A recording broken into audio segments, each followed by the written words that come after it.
Welcome back to my channel. जो मैंने next videos बनाए थे उसमें मैंने फर्स्ट 3 टॉपिक्स कंप्लीट करवाई थी, fermentation, bioreactor, types of fermentation और बेसिक डिज़ाइन। अब मैंने बोला था नेक्स्ट जो मेरी लास्ट वीडियो थी कि मैं प्राइमरी और सेकेंडरी स्क्रीनिंग और स्टेन इम्प्रूवमेंट ये दोनों करवाऊँगी। बट एक्चुअली जब मैंने नोट्स बनाई तो प्राइमरी और सेकेंडरी की स्क्रीनिंग खुद में ही इतनी बड़ी है कि उसके साथ कोई दूसरी टॉपिक अगर मैं बनाऊँगी तो वीडियो काफ़ी लंबी बन जाएगी, और ऐसी लंबी वीडियोस देखना कोई भी प्रेफर नहीं करता।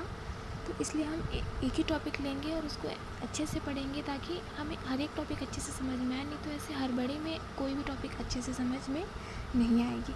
इसलिए पहले हम प्राइमरी और सेकेंडरी स्क्रीनिंग देखते हैं।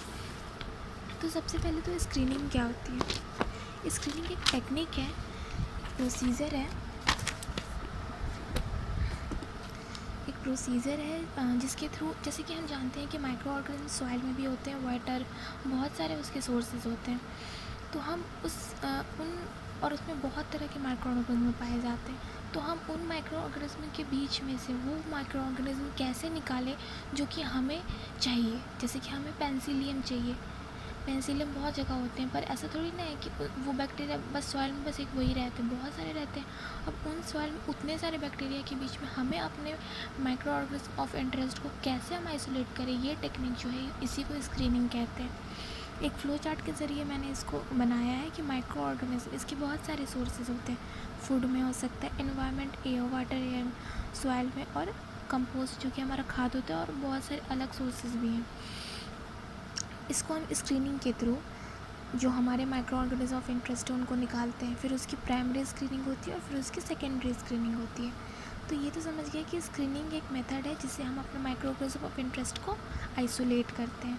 अब ये दो तरह की हुई, प्राइमरी स्क्रीनिंग और सेकेंडरी स्क्रीनिंग। अब देखो प्राइमरी स्क्रीनिंग क्या होता है। Actually primary screening is used for determining the qualitative nature of product, कि जो हमारा प्रोडक्ट है वो मतलब वो क्या दे रहा है। जो माइक्रो ऑर्गेनिज्म है वो अगर हम उसको आइसोलेट कर रहे हैं तो वो मतलब उसकी नेचर क्या है, या तो वो एंटीबायोटिक प्रोड्यूस कर रहा है, या फिर कोई ऐसा न्यूट्रिएंट दे रहा है, या फिर कोई ऐसा प्रोडक्ट बना रहा है जो कि इंडस्ट्रियली इम्पॉर्टेंट है। मतलब वो उसकी नेचर क्या है उस प्रोडक्ट की, है ना। ये हम डिटेक्ट करते हैं प्राइमरी स्क्रीनिंग से। अब इसके बहुत सारे मेथड्स हैं प्राइमरी स्क्रीन कराने के भी। सबसे पहला जो मेथड है वो है crowded plate technique. Crowded plate technique उन माइक्रोब्स के लिए यूज़ करते हैं, उन माइक्रो ऑर्गेनिज्म के लिए जो कि एंटीबायोटिक प्रोड्यूस करते हैं। इसमें हम क्या करते हैं कि सबसे पहले तो हम कोई सोर्स ले लेते हैं, मे बी हम उसको एयर भी ले सकते हैं, सॉइल भी ले सकते हैं, वाटर भी। एज़ फॉर एग्जांपल मैंने जैसे सॉइल लिया, फिर मैंने उसका सीरियल डाइल्यूशन बनाया। सीरियल डाइल्यूशन आप समझ रहे हो कि 10.6, 10-6, 10-7, 10-8, इसकी मैंने एक डाइल्यूशन बना ली। जिससे डाइल्यूशन कैसे बनता है, हमने एक थोड़ा सा अमाउंट ऑफ वो लिया, 1 ml के अराउंड मैंने सॉइल लिया, उसको एक टेस्ट ट्यूब में डाला और उसमें 9 ml वाटर डाल दिया। फिर उसमें से मैंने 1 ml निकाला, दूसरे टेस्ट ट्यूब में डाला और फिर 9 ml वाटर डाल दिया। ऐसे करते करते हम लिक्विड्स बनाएंगे, 1 ml लेते जाएंगे और सीरियल डाइल्यूशन बनाएंगे।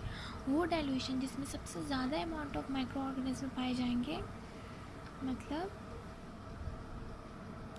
वैसे serial dilution which is able to produce 300 to 400 colonies, उनको हम सेलेक्ट कर लेंगे। फिर उसको हम अगार प्लेट में डालेंगे।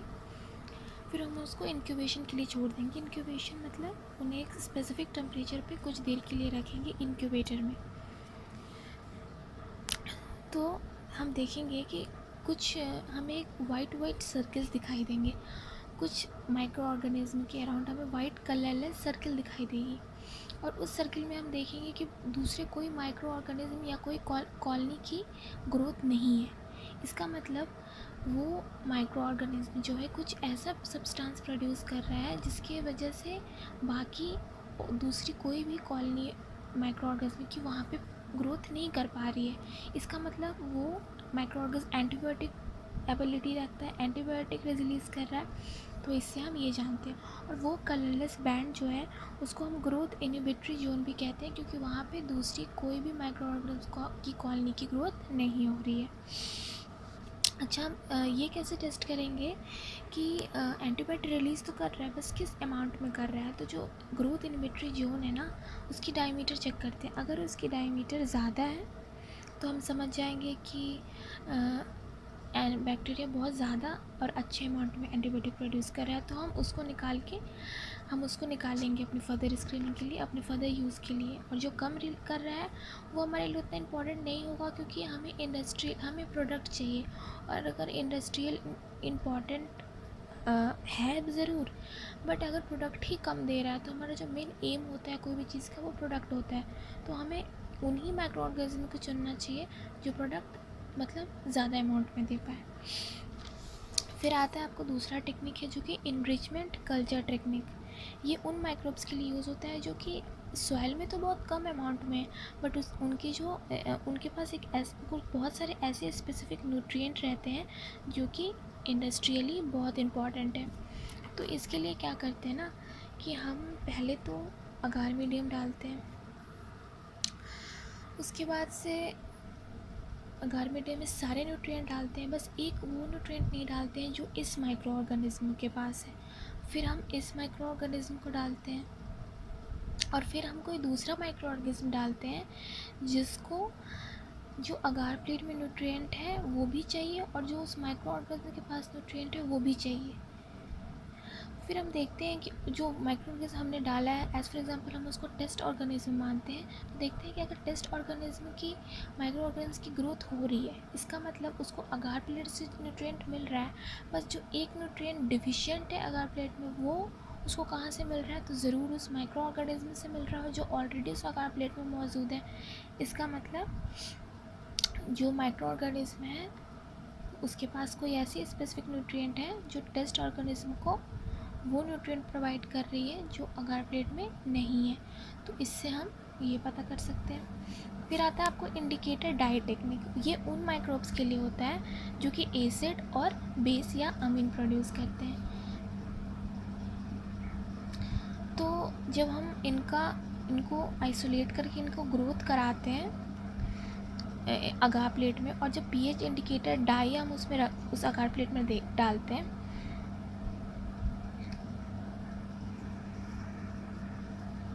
तो हम देखते हैं कि वहाँ पे कॉलोनी के पास या तो कि जो डाई की कलर है वो चेंज हो जाती है।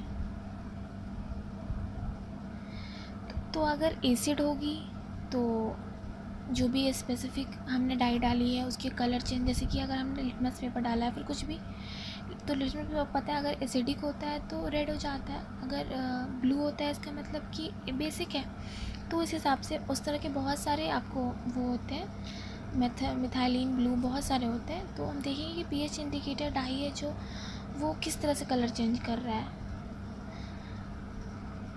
और उससे हम पता कर लेंगे कि हमारा बेस है या फिर एसिडिक है। जो माइक्रो ऑर्गेनिज्म है वो एसिड प्रोड्यूस कर रहे हैं या बेस प्रोड्यूस कर रहे हैं। अगर उस माइक्रो ऑर्गेनिज्म के पास में वो एक बार डाई कोई दूसरा कलर प्रोड्यूस करेगा और दूसरे माइक्रोब्स के पास कोई दूसरा कलर प्रोड्यूस करेगा, और हर कलर स्पेसिफिक है कि वहाँ ये कलर एसिडिक के लिए, ये कलर बेसिक के लिए, हर डाइस का अलग अलग होता है, तो हम समझ जाएंगे कि हाँ ये एसिड प्रोड्यूस कर रहा है और ये बेस प्रोड्यूस कर रहा है। फिर एक चौथी टेक्निक है ऑक्सैनोट्रॉपिक टेक्निक।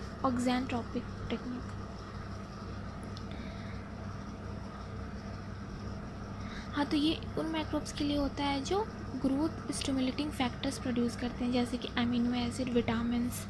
तो इसमें भी जैसे मैंने इनरिचमेंट कल्चर टेक्निक बताया था ना, ये वाला सेम इसमें भी सेम वही प्रोसीजर है। सोर्स सेलेक्ट करेंगे, फिर उसका सीरियल डाइल्यूशन प्रिपेयर करेंगे, एलिक्वेट सेलेक्ट करेंगे, मतलब वैसा सीरियल डाइल्यूशन जिसमें एबिलिटी हो 300 to 400 का कॉलोनीज़ को ग्रो करवाने की, जिसमें उसके ऐसे हम उसको अगार प्लेट पे डिस्ट्रीब्यूट कर देंगे। फिर उसको इंक्यूबेशन के लिए छोड़ देंगे ताकि थोड़े हद तक वो ग्रो करे। फिर हम उसमें जो टेस्ट ऑर्गेनिज्म है जिनकी ग्रोथ हमें देखनी है उसको देख लेंगे, फिर उसको इंक्यूबेशन करेंगे।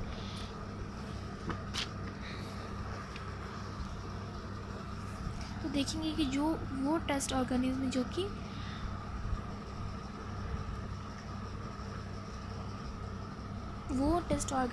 कि उन माइक्रो ऑर्गेनिज्म कॉलोनीज़ के पास है जो कि मेटाबोलाइट प्रोड्यूस कर रहे हैं, उनकी साइज़ धीरे धीरे बढ़ने लगेगी। तो इससे हमें ये पता चल जाएगा कि उस जो माइक्रो ऑर्गेनिज्म है, जो कॉलोनीज़ हैं, उनके पास कुछ ऐसी एबिलिटी है, उनके पास कुछ ऐसे स्पेसिफिक न्यूट्रिएंट है जो टेस्ट ऑर्गेनिज्म की ग्रोथ में हेल्प कर रहे हैं। तो हम पता कर लेंगे कि हाँ, इनके पास वो एबिलिटी है। फिर हम इसको आइसोलेट कर लेंगे, प्योरीफाई करेंगे और इसको फर्दर स्क्रीनिंग के लिए भेज देंगे। फिर जो पांचवा टेक्निक है वो है technique of supplementing volatile organic substances. ये उन माइक्रोब्स के लिए है जो कि कार्बन सोर्स प्रोड्यूस करते हैं, which is capable of utilising carbon source for volatile substrates like hydrocarbon, alcohol etc। ये उन माइक्रोब्स के लिए है जो कि कार्बन सोर्स को कोई भी वोलेटाइल सब्सटेंस जैसे कि हाइड्रोकार्बन, अल्कोहल, इन सब से ले लेते हैं, मतलब उनसे लेकर ये खुद के लिए यूटिलाइज़ कर लेते हैं। तो इसको कैसे हम करते हैं, तो देखते हैं कि वैसे ही सोर्स सेलेक्ट करेंगे पहले, फिर उसके बाद सीरियल डाइल्यूशन बनाएंगे, स्पेसिफिक एलिक्वेट निकालेंगे और फिर उसको अगर प्लेट पे डिस्ट्रीब्यूट कर देंगे। फिर उसके बाद से जो अगार प्लेट है उसमें सब तरह का न्यूट्रिएंट होगा, बस कार्बन सोर्स नहीं होगा। उसके बाद से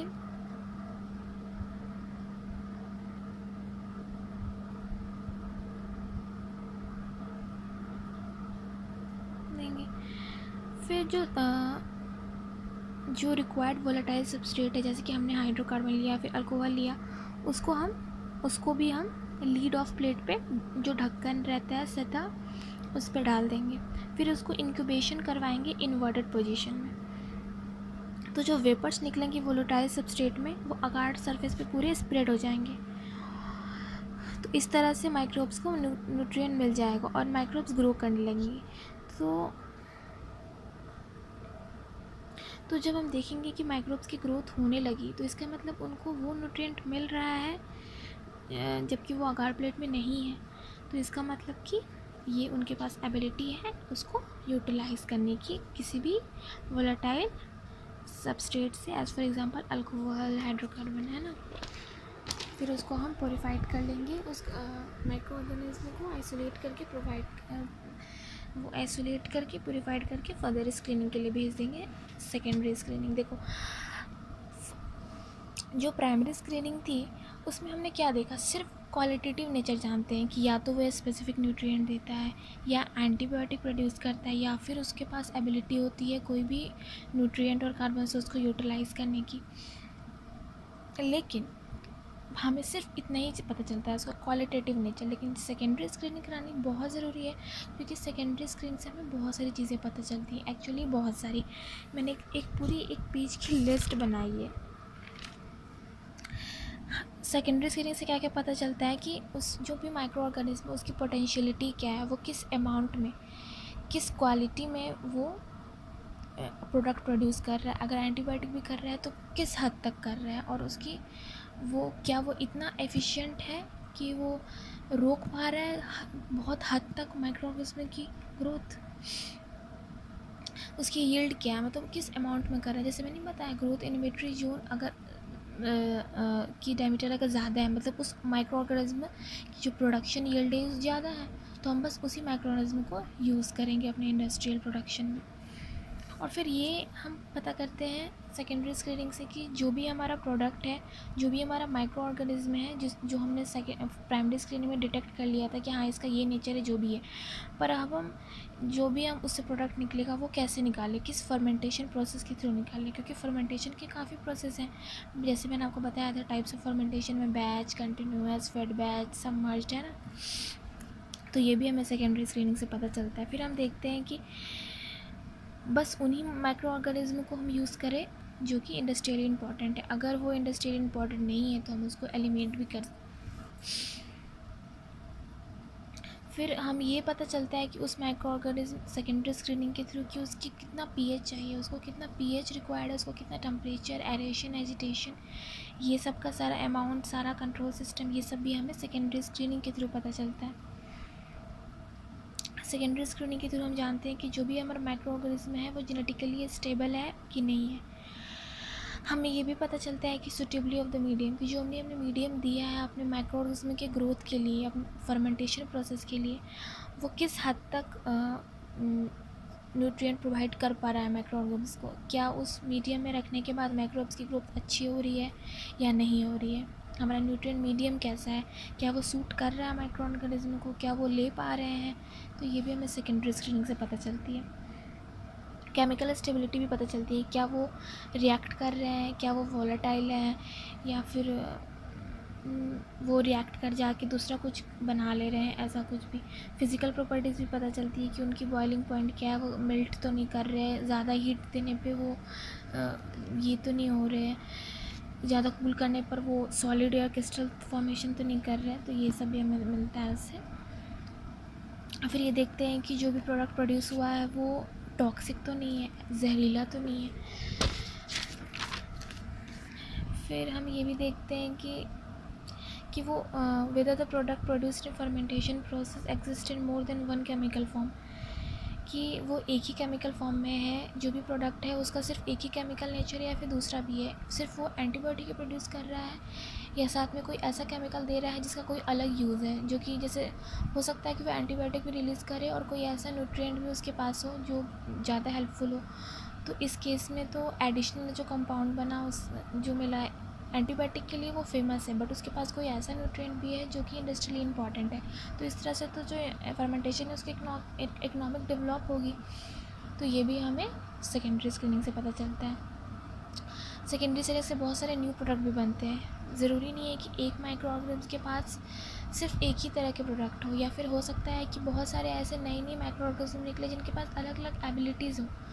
तो हमें ये भी पता चलता है कि जो भी प्रोडक्ट बन रहा है वो न्यू है या नहीं, या फिर हम उसको पहले देख चुके हैं, या फिर कोई नया प्रोडक्ट है तो बहुत एक डिस्कवरी मानी जाएगी।